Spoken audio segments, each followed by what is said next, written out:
Hello and welcome to the Movers and Shakers podcast. My name is Gino Barbaro, co-founder of Jake and Gino, multifamily investor, educator, father, and mentor. Today on the show, we have Brian Campa. He's the managing principal at Shield Equity Group, a company that he founded in 2020 with the intention of an alternative way of investing and growing his wealth in a more controlled and familiar way. He joined Jake and Gino in an effort to realize that vision, and since August of 2021, he has added hundreds of units to his portfolio and has had opportunities to invest in businesses in the same market he invests in that will complement his real estate portfolio. Welcome to the show, Mr. Brian Campa. Hey, thanks for having me, Gino. I really appreciate it. Let's jump into the story. Why multifamily? What attracted you to the asset? Well, what attracted me was initially my partner, who is with me on Shield Equity Group. He actually said, "Hey, have you heard of Jake and Gino?" So I said, "I gotta admit, I hadn't heard of you or Jake before." So I had him send me over a copy of Wheelbarrow Profits, and I was convinced that this was something that we could actually do together. At the time, I had a 3-unit property under contract, and I thought that was pretty much my ceiling, and I just could rinse and repeat that over years and over time and build slowly. So that was really the aha moment. My first aha moment with multifamily real estate was my partner giving me Wheelbarrow Profits. And then what were you doing before? I know you live in LA. What was your W-2 job? And like I said, why multifamily? I can see the rinse and repeat, but what attracted you initially to multifamily? So I'll just back up just a little bit here to give you some context of who I am and where I came from. So my degree in college was facility and property management. So I was attracted to real estate in college. I wasn't particularly keen on the finance end of it. I couldn't wrap my mind sometimes around the spreadsheets. I just needed to be actively doing something in the building. And so facility and property management sort of filled that need for me. And it's a comprehensive education. You get exposure to the construction side of it, to the operations side of it, and also the leasing side of it. So it was a really great education to receive. And so coming out of college, of course, I started working in property and asset management, and I worked for boutique real estate companies, and I had managed a portfolio of commercial property for a while. And then I started leveling up a little bit in my career, taking on more of an asset manager role for larger companies, publicly traded industrial companies, and sort of got exposed to that asset class. And so I never really considered multifamily as a vehicle for wealth creation until I started listening to more and more podcasts and getting more educated. And like I said, I thought my ceiling was the 1 to 4. Mm-hmm. Because that's how much money I had, and that's how much money that you would need to put it down traditionally for financing it. And I thought that I needed to put it all down because I was the one that was going to be managing it. And multifamily really spoke to me because there's a scale component to that. So like I had mentioned, I had talked to my partner now and good friend. He actually graduated from that program that I spoke to. I've known Jesse for 15 years or so. So when he gave me that book, I knew that he wasn't just giving me something just for fun. Like, he was really passionate about it too, and wanted a vision, to sharing that vision with me. So as we got more educated in multifamily, it was very clear to us that there's an opportunity to scale, to create your wealth in a much more robust manner. And the one component that I really liked about it, Gino, that I learned from from working on the commercial side of things and other asset classes, was this idea of forced depreciation. These 1 to 4 units, as you're getting lending on them, it's, in 2020, 2021, you could probably get a DSCR loan for those types of, a traditional commercial loan product for 1 to 4. But for these, you traditionally aren't going to get that, right? So this idea of forced appreciation, going in and creating your own value rather than looking at the house next door that sold for X price, I really like that idea because I can control that. And so when you couple the scale with, I can control what kind of value that I'm creating to this property, to me, that was how I wanted my money to be controlled. Let me ask you, Well, first of all, let me make an observation. Most of us don't know what we don't know. And most of us don't get into multifamily for where do I find the money? Well, there's creative financing, there's partnering up, there's syndications, there's so many ways to get into. But I don't want to be a conspiracy person, but I think the educational system at times wants to dumb us down so we don't see these opportunities. So we continue to work as employees and not be the entrepreneurs. And if you're saying to yourself, I can only do 1 to 4s. That's all I'm going to qualify. Your behaviors are belief driven. If you believe that, you're not going to take the next step. And I commend you for getting educated. But before I ask you about the education component, do you remember specifically a time listening to a podcast or talking to Jesse or driving when you actually said to yourself, I think I can do this multifamily thing? Yeah, I think it was. I think it was when we were about to join Jake and Gino, when the Real Barrel Profits Academy at that time, when we were thinking about joining that community in particular, Mm-hmm. is having conversations with people who were already in the community. Yes. Yeah. Their stories resonated with us because we felt like we were Joe Schmoes, and in a lot of respects, we still feel that way about ourselves. But Every morning, my friend, you can't shake it off. We're all Joe Schmoes. exactly, so it was such an eye opener to hear that this person who is in a completely different field as real estate, and here I am in real estate, thinking that I can provide value. This person that I'm talking to, who had who was currently in a career outside of real estate, is scaling his portfolio in multifamily through partnerships. And I think that was my aha moment. Was okay. Well, I don't have to do this alone, Mm. and it doesn't have to be just me and Jesse. It can be whoever we want them to be if our goals are aligned. So when you're looking at it, I love that observation. You're saying to yourself, I need to grow. And I think for all the parents out there who say to themselves, I don't want my kids going to college or I hate college, there's a really special place for college. I commend you for going to school. That's an awesome degree. I wish I had a degree like that. I went for finance, but something specific like that in real estate is phenomenal. I think that's such a good use of your time and money when you're going and you're young. That's so important. But when you graduate, what's the difference between the education? What did Jake and Gino give to you? I saw the networking. I saw the ability to partner up. What else did you learn from the community that allowed you to say, I can do this, and it's helped me to get into the business? Anything specific? I think that I cannot stress the partners. I think when we joined Jake and Gino, I think that we assumed everyone was like us. We had, like, in other words, everyone wanted to do what we had envisioned our goals to be like. And everyone has different goals, but it doesn't mean that you can't be partners. And Hmm. so, a lot of our partners early on, is particularly in our first deal, were individuals who really didn't want to find a deal. They had a lot of capital to deploy, but just didn't want to spend the time looking for a deal. And we had time, and we had a lot of zeal to look for a deal.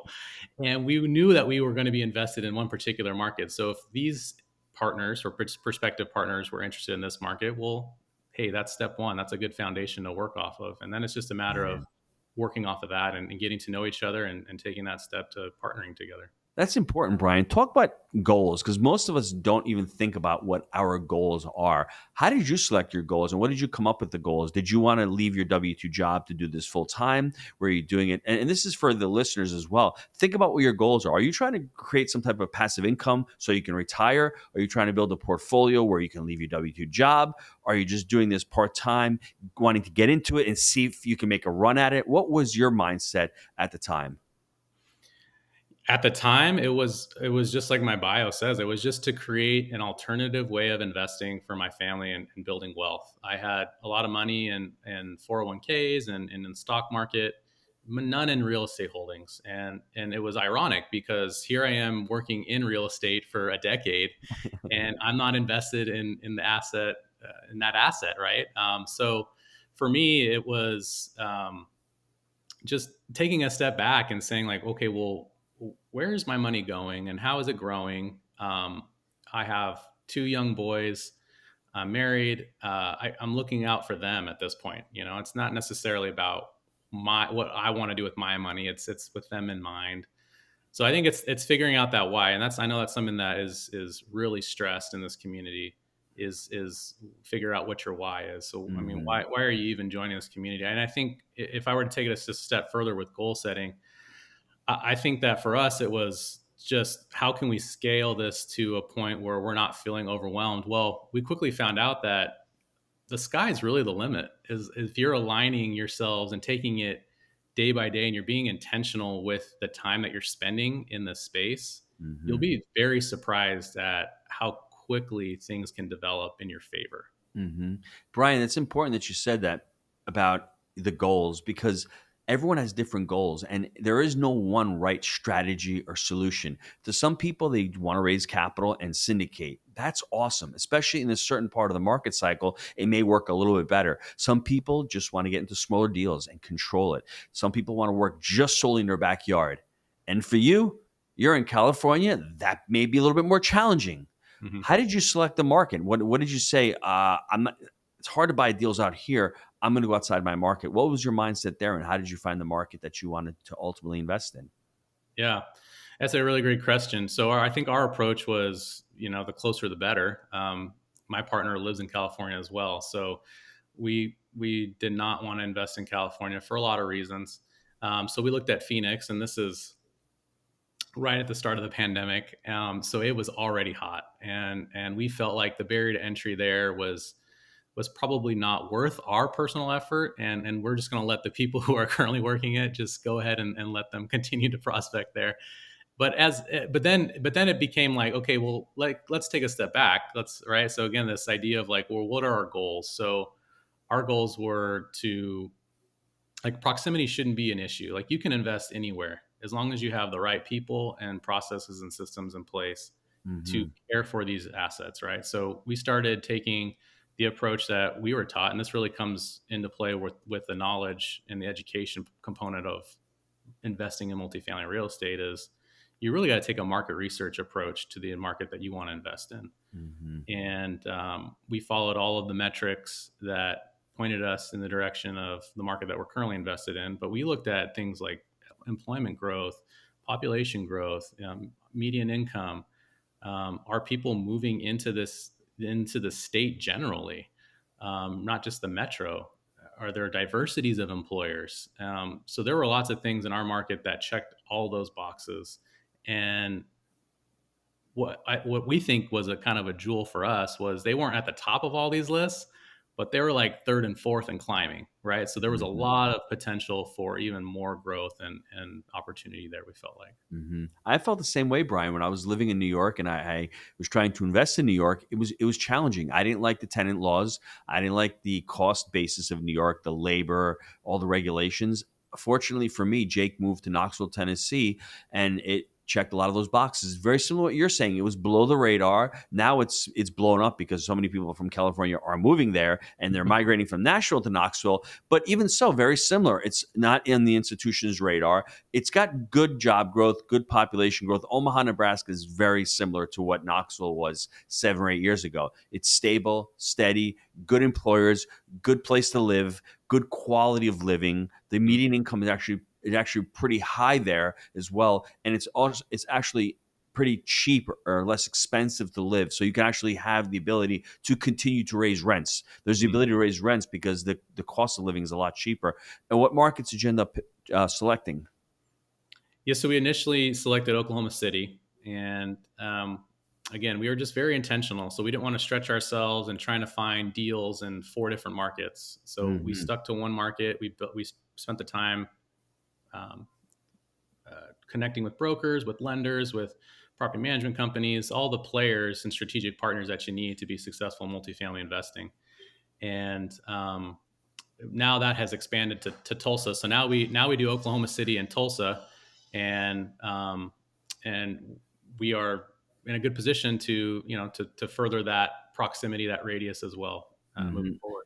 And how did you find that first deal? That first walk us through that first deal as far as the partners you found, the deal itself, why you liked the deal when you bought it, any value adds to the deal. Yeah. So the first deal, it was actually a marketed property, and we were scratching our heads because we thought that the property was probably a little bit too high of a price point. But it was a beautiful, beautiful property in arguably the wealthiest part of Oklahoma City, in a district of Oklahoma City. And so Hmm. we were just scratching our heads like, well, what are we missing? If it's just the price, well, we can always work on that with the broker. So we reached out to the broker, and I think that this is where the community and the education really comes into play. Gino, is I think you could potentially we could have potentially fallen into a really bad trap with overpaying, Hmm. and we were really disciplined. The coaches helped us walk through this deal and helped us analyze it and be disciplined and make an offer on the property that made sense in the current market and what we felt like we could achieve on a pro forma.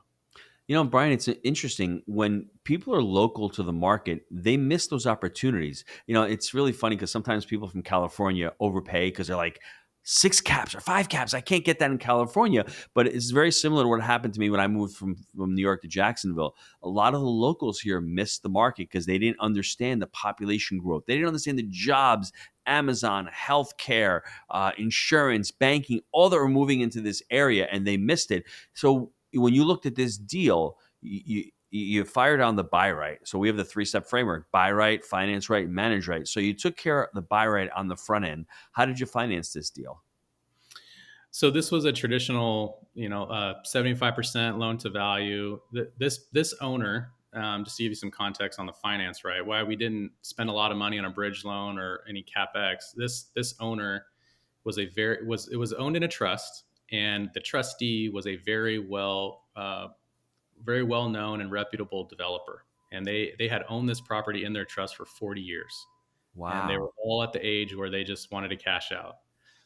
But being a developer, he invested a lot of money into, and this was a historic building. So he invested a lot of money into creating a great environment for the residents there. Hmm. So we weren't looking when we went to a lender for any capex or anything to be funded. We just made that as part of our pitch to our JV partners of maybe some extra money we need to have on the side to take care of XYZ. Hmm. Um, so this was a community bank that we knew we could leverage as much proceeds as possible, not just because of what the market was like in 2021 when this deal closed, but because they knew this property and they knew the value that it could potentially bring, right? And I think that that's where the value of community banks really come into play. Is these markets, they know their Hmm. market, they know the communities that are doing well, that will perform well, and if they like you as an operator, it's amazing the kind of conversations you can have with them in terms of what they'll be willing to give you in terms of Hmm. the terms. So sounds like the buy right box is you like the median income, you like the vintage of the property, you like the location,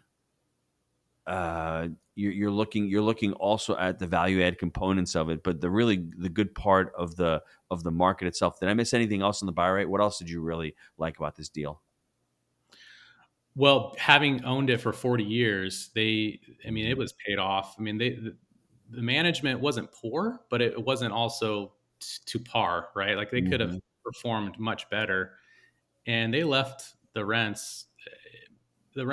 there was a huge delta in what the market rents were and what they were currently getting on Hmm. actuals. And they were self-managing to a degree, so it wasn't being managed super efficiently.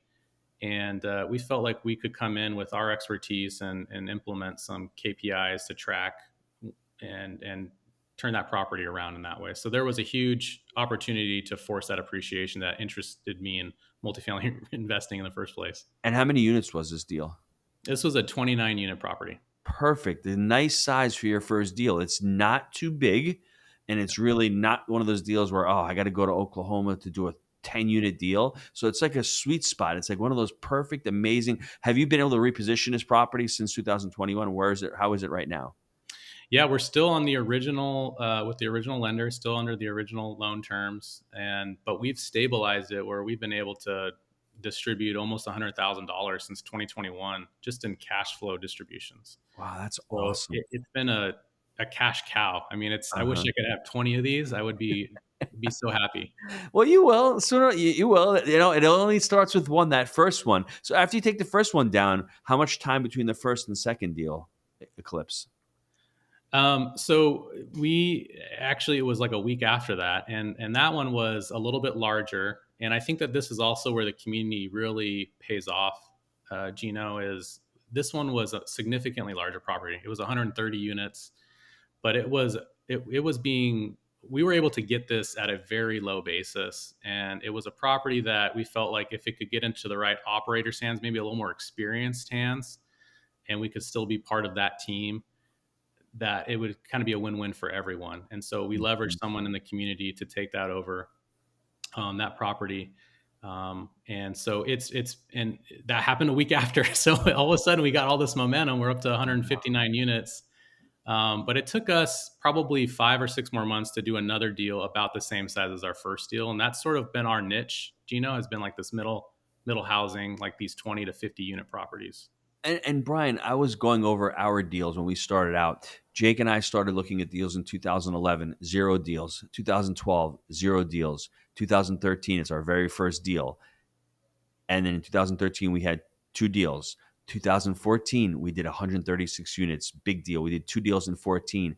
We did two deals in 2015. And you start stacking, right? The deals get bigger and the confidence. And I'm going to challenge everybody thinking that if Brian thought he could do 136 units on his first deal, we probably wouldn't be having this conversation because he didn't have the credibility. He didn't have the momentum. He could actually go to his JV partners in the Jake Gino community and say, hey, listen, I just did this awesome deal. This 29 units. This thing is already up and going. I've got the credibility. The broker sees that Brian and his team are closers. The community bank sees that as well. So it's a lot easier to do 100 plus units on your second deal when you've already got on the first deal. Now, if you're an expert and you've got tons of money and you think you can take 100 units down your first deal, we do have students who have done that, but don't let that hold you back thinking that you have to go so big on your first deal that you never take that chance. Remember, behaviors are belief driven. If you think you need to do 100 units, but you can't do it, but you think you need to do it, you're never going to get off the sidelines. What Brian did, what Jake and Gino did, and what a lot of the students in our community do is they get going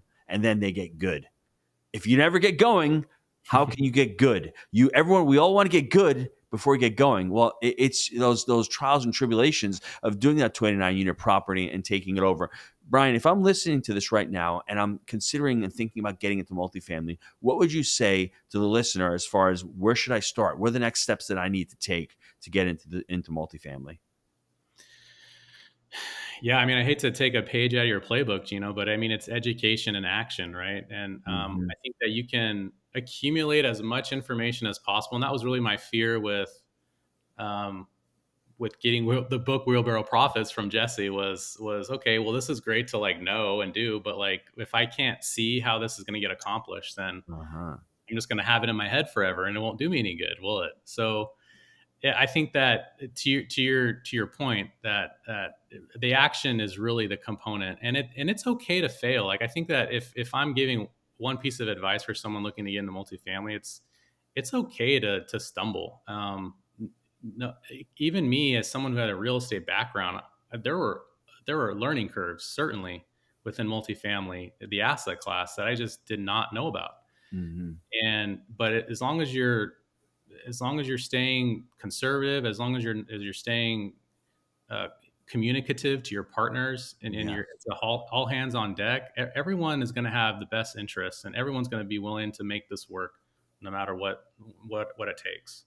Two words: transparency and accountability. If you're transparent with everybody and you're accountable and you will make mistakes, but you own up to those mistakes, people will respect you. And if you lose money, you'll get that money back. You'll find a way to make up for that mistake. And then in the next deal will work itself out. Brian, when you decided to leave the W-2 job and do this full time, what was that conversation with your wife? And do you have any kinds of suggestions for anybody out there who's on the cusp of doing that or even has it in their mind? They have no idea what that looks like. Yeah, it was. Fortunately, my wife. I mean, she's very understanding, very loving, very supportive, and so she didn't want to do anything to get into the way of. First of all, what the goal was at the beginning of all of this whole journey was just to look out for our family, and that why never changed as we grew, and as we became busier in the business, and as we became, as we grew, and I think that. Um, for me, I didn't need to replace my W-2, right? I made some preparations, and everyone's journey is different from stepping away from their W-2. But for me, it was okay. Well, I know I'm not going to replace all my income I was making my W-2 going full time in in multifamily investing. But here's what I can do so that I can create a buffer. So if it takes 2 years for me, 2 or 3 years to create the kind of income that I would expect from this work and from that conveyor belt that Bill Ham talks about. Yeah, I think that if you can make those preparations and have those conversations, it's going to set you up to be successful. And what did it feel like when you quit and you started doing this full time? What was that feeling like? Honestly, it was terrifying. I don't want you to lie. So. Oh, yeah, I'm an entrepreneur. I'm doing something I never thought I'd be doing, and then it was like reality set in. It's like, okay, well, you're the keeper of your own estate here, right? You are the one that is responsible for how Mhm. you are bringing in income. And but in the same token, like the highs are high and the lows are lows, Gino, and you probably know that better than anyone. And so, Every day, you're like you're riding the ocean, and then the next moment you're falling off the surfboard. I'm like, bro, what just happened here? You know what I'm saying? Yes, exactly. Yeah. yes, But I mean, I think the key is just you got to lean into that, right? You just got to, I think it's all about the journey. It's not necessarily getting to X amount of units. It's no. not about achieving this much money. It's just about the freedom that it could potentially provide you and just embracing that journey of getting there and knowing that, Mhm. you know, I don't make as much money, just candidly. I'm not making as much money as I was in my W-2 now. I mean, I have everything. I have all my needs met though. And on top of that, I get to spend more time with my kids. And like, that's just things that you won't be able to take away from me 5 or 6 years down the road. My kids are little, right? They're 6 and 3. So they're going to have these memories with me when they were very little, of me just being around the home Mhm. and, stepping away from my desk to come play with them for 20 minutes because I can. And my Mhm. work's not going to get interrupted for playing with them for 20 minutes. I think Brian read The Psychology of Money, where money is just a result, number one. Number two, happiness is not derived just from money alone, it's derived from the autonomy that money provides you. Number three, it's not what you make, it's what you keep. So I'm sure that real estate professional status and doing this full time, he's going to get some nice tax benefits. So plan your exit. Make sure that when you're ready to exit, you've got some cost segregation, you've got some tax benefits going on, you've got some assets that are probably the equity is starting to matriculate, because in 2 years we may be having this conversation and all of a sudden Brian says, I sold the property, I made $2 million in my deal. Well, I mean, let's see if he can make $2 million in the W-2. I don't know what his situation looks like, but that's what he's setting himself up for. And it doesn't matter what money you're making today. It's really all about the future. And as long as you can see the future and you're planning for the future, that's the important thing. And I think it's also, what's the word I would say? You're very responsible for not just quitting a W-2 job and saying, I'm going to burn the boats. You know, Julius Caesar told his warriors 2,000 years ago, we're burning the boats. You know why? Because we're going to fight. And if we fight, you ain't turning back. You either win or you die. So you don't need to do that in your W-2 journey. You can plan it out where you make just enough to pay your bills, but you're being responsible about it. And then as you have more time, you can do the side hustle. But when you have a time like Brian, where it's like, all right, my bills are met, I can focus on this full time. Now I'm focusing on this full time. I'm going to be able to create more equity for my property, more value. I'm going to be able to look for more deals, create more of those relationships. That's when I think it's for the time for you to take that next step. Would you like to add anything to that? No, that's perfect. I think that well, I'll just add just one little thing. In the preparation of exiting the W-2, I was very intentional about making those preparations. I spent probably 6 to 9 months getting the right people, meeting with the right CPA. I had been using the CPA for the last 5 or 6 years who didn't understand real estate professional status and didn't understand really how to cost segregate Oh, on my tax returns. So yeah, I was actively looking for strategic partners. Again, I'm not. This is a who not how, right? Dan Sullivan. He's not. yeah. It's not about doing and figuring all this stuff out on your own. It's about aligning yourselves with the right people that can help you be successful. And that's how I approached exiting the W-2. Love that. What's the future look like for Brian Campa and his team? Well, we've been really fortunate to meet a lot of great people in Oklahoma who are based in Oklahoma, and we've Time met. out. You're not fortunate. Remember, I mean, like people think that they're lucky and they're fortunate. You started joined a community almost 3 years ago during the pandemic with the property management position, and you don't have any money in real estate. You work your butt off. You go to these events. You network. You start putting in deals. You're. I didn't ask you this question, but your family thinks you're nuts. You buy a 29 unit. Then 3 weeks later, you find the audacity and the strength and the courage to ask people to invest in 134 units. So people may call it fortune, and God looks down upon us favorably. Fortune favors the bold.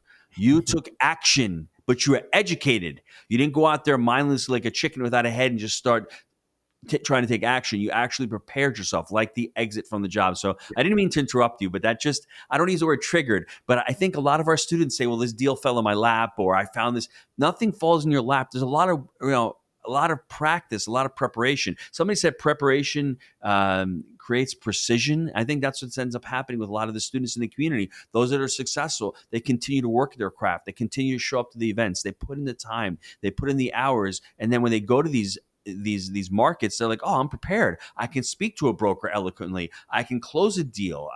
That person wants to work with me. So carry on, please. Yeah, Sorry about that. I appreciate that. That's maybe that's a mindset thing that I'm still working through. It's just I can't believe some of the relationships we've met. Right? You work so hard in a W-2, and you have so many expectations for how your life's supposed to look, and it doesn't. You start associating your work ethic with non-results or results, right? And Yes. sometimes it's hard to get out of that mindset. But yeah, I think that there's one partner in particular, Gino, that we've met that has helped us really scale on the operations side, and this is that manage right component of the framework. And that first property that we bought, we had a third party property management company come in, and they did not perform to what we were expecting it to perform like. So we were really looking for an opportunity to self manage, and we met this partner in the market just through a broker relationship, and we started really developing a great relationship with her. And she was someone that aligned with our values. We had the same goals. We wanted to create a property management company. So we had her come in our self-managing entity while she could get experience to create her own third party and take on third party contracts. So not only is it providing an opportunity for us to have a sort of a vertically integrated approach to our real estate holdings, but as an investor in her company, this is now I've created another revenue stream for myself and for my family because of our investment in that company. So it's those are the synergies that we're trying to look at right now in our when you say the future of Shield and Brian, like those are the sort of the things that I'm looking at, service industries that can provide and support our real estate holdings, Wow. so that we can take those proceeds and throw them into more JVs and multifamily. Yeah. So I really have to reiterate this. We say, Jake and Gino, it only takes one. It only takes one deal. It only takes one partner, as Brian says. It only takes one mentorship community. For myself, I met my partner, Mike. It only took one partner to be able to scale without having to go out and raise money. That one deal, whatever it is, don't let that hold you back. Continue to work and continue to hold on it. And I think one thing that Brian does really well, he understands what he's looking to achieve. He doesn't have lack of momentum because he has clarity. We don't lack the momentum. We lack the clarity. And when we have clarity and we have purpose and we have values-based decision making, like he said, the third-party property management didn't align with his goals and his vision. He wasn't afraid to get rid of them. Sometimes we're afraid. So check your goals, check what's going on in your situation, and make sure that you're prepared.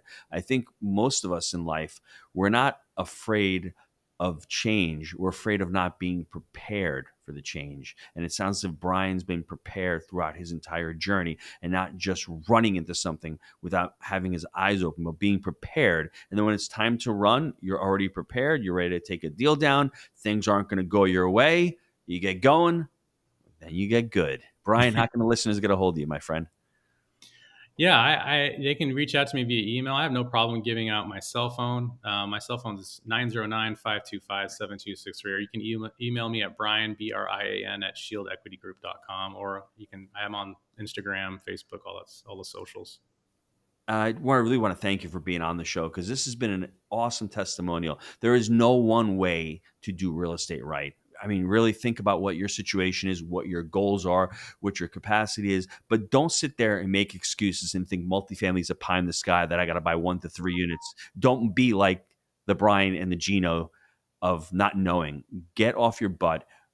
Join a mentorship community. Go to jakeandgino.com/apply. See how it looks like to work with a community that's closed over 70,000 units, that's done over $4 billion in deals, that's raised over $400 million. Get into those rooms where other people are doing it so you can say, wow, I didn't know you could do it that way, and just open up your mind. Brian Campa, thanks for being on the show, brother. Appreciate it. Thanks, Gino. It was a lot of fun.